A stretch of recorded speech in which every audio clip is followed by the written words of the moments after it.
What is going on today, guys? We are going to talk about some of the simulations that I'm using for the silph arena, and then also just for Great League in general. These are just some good resources to at least get you started and kind of show you what is good in a league before you really start investing the precious stardust into that. So this video went a little long, and so I am going to divide it up into two parts. Thank you guys for taking the time to watch this. Watch the first part. If you have any questions, watch the second one and see if the questions are answered in that.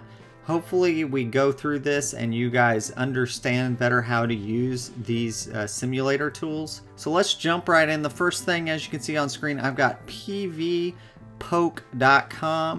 I think it's one of the easier ones to use and gives you a good idea, at least what is good. Now let's get started with rankings. These are just they've run all the simulations for all the Pokemon in the Great League here for this one, and it's all Pokemon. So there you go. You can see you've got quite a few there. You can see Azumarill, Altaria. We've talked about both of those before in previous videos. Grotle, Mastodon is a new one because it has just been released. Metacham, so you can go through this list and kind of see, you know, what's good. And then if you click on them, so we'll just take Tropus for example. As a lead, it's really good. It has Razor Leaf, which was just buffed, and so that's one of the main reasons there.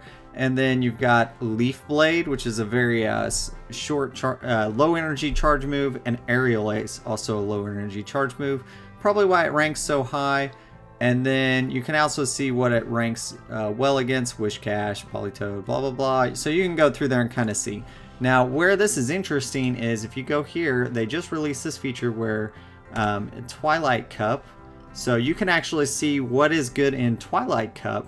And you can also, this is just overall, but you can also, what's the best lead, closers, attackers, defenders. So that kind of gives you a good idea. I like doing the overall to just at least get started. And then, so you can see Skunk Tank, they've got it most of the time running Poison Jab, and then Crunch, and Sludge Bomb, with some people running Flamethrower, it looks like. So, and then it'll show you what a key matchup for it is. Sableye, Alolan Muck. You can see it beats Alolan Muck. And then Alolan Marowak. And then its top counters are Drapion, Tyranitar, Beedrill, Toxicroak, obviously. So let's actually look at, I actually want to see the matchup against Alolan Muck. So if you hit here and click on the eyeball, it's going to take you to the page where it actually battles that Pokemon. And as you can see, it gives you a graphical representation here. Now, this is a 2-shield simulation, so a little bit, I wouldn't say most people would use 2 shields, so maybe not the best result here for Alolan Muck. But you can see what I like is actually, so I'm looking at this page here, I'm looking through, and then I actually like going to the bottom, and this right here, all that stuff. So I can see Skunk Tank wins no shield, no shield. It loses slightly with 1 shield, 1 shield, and then it totally blows it out in a 2 shield each matchup. And so what that tells me is it's a pretty good matchup actually. It's very close in some of these, like 1 shield, 1 shield, and 1 2 or none 2. It kind of gets a little out there on those ones, but for the most part it's a fairly close matchup and would be fairly close in the silph arena. So if I wanted to look at that, if we go back, you can see, oh, and then also what you want to make sure is that it's actually running the moves you want to. This one is running Flamethrower and Crunch with Poison Jab. This one's running Poison Jab, Gunk Shot, and Dark Pulse. So if we go back, I'm going to close this one down. We can see Drapion, Venomoth. Venomoth is one I want to look at just because it is a new one. So you can look, and as an attacker is where its role really is. As a lead, somewhat, and then as a closer, it's still 90, which is pretty high on the scores. So we see Confusion for the most part with Silverwing and Poison Fang. The asterisk there means it is a legacy move, so keep that in mind whenever you're trying to build one. Don't do what I've done and tried to get a legacy move on something you can't because you didn't look it up beforehand. As you can see, the main matchup here is Toxicroak. Obviously, that is why we're using it. But then you see all of these grass types, because it is a bug type with the Silverwind. It's going to do fairly well against those. Let's hit on that. The Venomoth. Close this tab. And as you can see, it beats it every time. And actually, if it uses one shield, it's just totally dominating. So, as you can see, I mean, within 4 hits, it is hitting very hard. And so that is why it is one of the main counters for Toxicroak. As you can see, Toxicroak's running counter, Mud Bomb, Sludge Bomb, which is probably, I would say that's what most people are going to be running in the cup this time. Some might run Dynamic Punch to counter those dark moves, but I think counter by itself is already going to do enough without running that. So I think most people are going to run Sludge Bomb. So that just gives you an example of that. I like this feature when I'm starting out. At least I can look at the rankings and kind of decide, okay, what do I want to look at? This gives me just a top one. Now, of course, you wouldn't want to just say, oh, I'm going to run the top 6 here. I'm going to run Skuntank, Drapion, Venomoth, Azumarill, Muck, Alolan Muck, and T-Tar, because obviously you would have weaknesses to other things that are not in there. And also, one of the top ones is not Toxicroak. Toxicroak's number 12 down here, and I think that is going to be one that you're going to want to have on your team.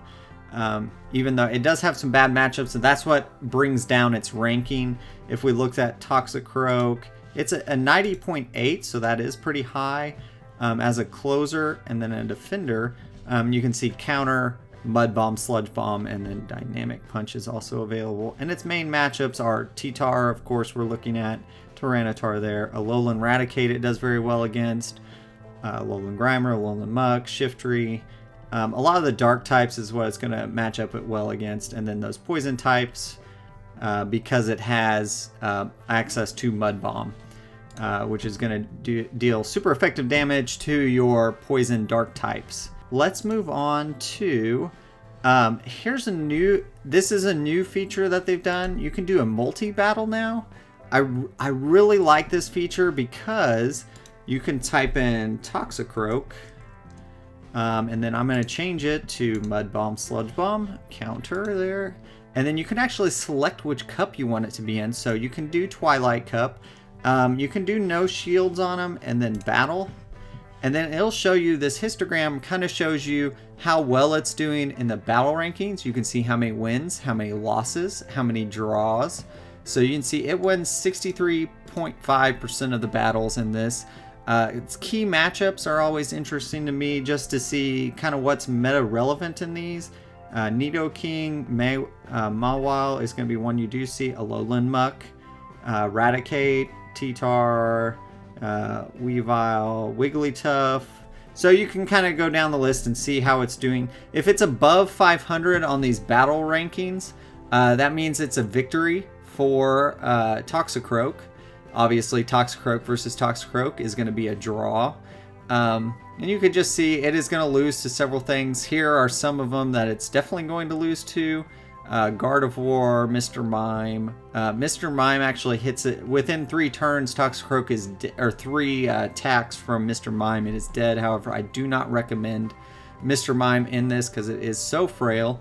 So if we go back up, we can change this to a 1 shield option and 2 charge moves. I always leave it at 2 just so it gives better options there. You can see. So we're winning 65% of the time and losing 29%. Just for fun, you can also go no shields on your person and see how many they still win. So with no shields, it's still winning 29.7% of the time, which is pretty good. And it is winning still against Tyranitar, Weavile, Houndour, Sneasel. And then once again, if you wanted to see, like, let's look at the Tyranitar matchup. That is obviously one that it's going to win. And you can see it's always going to win at the same amount because of counter doing 21 damage per turn. Tyranitar cannot stay in there. The other cool thing is, as you're scrolling along here, you can see my Mud Bomb is actually already charged over here. So that's a very cool feature of this. The graphical interface is very good, and I've enjoyed using this product. So just keep all this in mind. So your battle is where we're at right now. So you can do single battle, or you can do the multi-battle against a whole league. And you can change shields, you can change charge moves, you can do all that. I like doing the 2 charge moves. I feel like it's more realistic to what the opponent is running. Sometimes I've just looked at what you go through here and see, like Houndoom. If I click on Houndoom, it's probably going to lose fairly quickly. Oh, I do get to a Mud Bomb. You see, I use the Mud Bomb. So obviously your Houndoom's is going to maybe run Fire Fang or Snarl, but there's no way it's running Fire Blast and Flamethrower. More likely it'll do Crunch or Foul Play. So if we do that and change it, that obviously is going to change. It might change the outcome. In this one it doesn't, because it is the counter is just doing so much damage to it that there's no way for it to combat that. So you watch both parts of this episode just so you understand what is why I'm using these resources, and just hopefully it helps you in future ones to not use as much Stardust, because I know that is one of the best commodities that we have, and it's also very scarce and hard to get. So this helps you at least get an idea of how to start, and then you can train your Pokemon from there. So let me know what you guys think in the comments below. If you haven't subscribed already, I would appreciate that. Let me know if you guys have competed already in a cup, and what your results were, and if these videos are helping at all. Thanks again for watching.